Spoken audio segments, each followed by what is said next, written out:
You know, we hear about mass shootings quite a bit around the country, and local officials are trying to be ready should something like that happen around here. Robert Suhr has an exclusive look tonight for us at some of the preparations locally for active shooter drills. It's a typical Wednesday here at the Pride offices in North Bismarck as the halls and offices are filled with joy and laughter.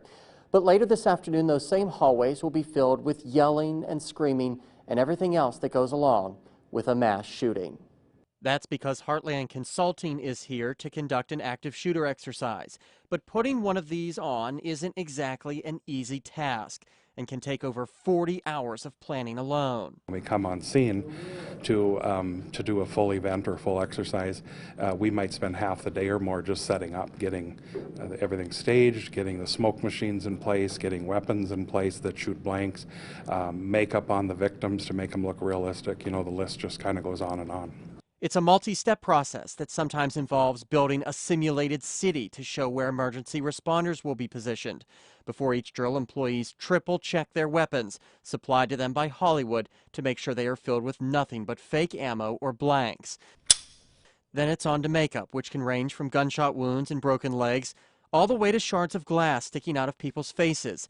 Each situation is unique. Tony Baker is the CEO of Pride and tells me why he decided to hold an active shooter exercise for his employees.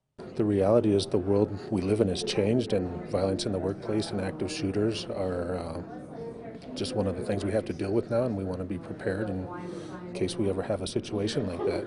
They hope by the end of the day, employees head home to their families with the knowledge of what to do when the unthinkable happens, so that when and if it does, their families have a better chance of them returning home.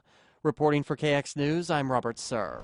With today's exercise over, Heartland officials are headed for Grand Forks for a final planning session, and then they'll be back for a drill next week at South Central High School.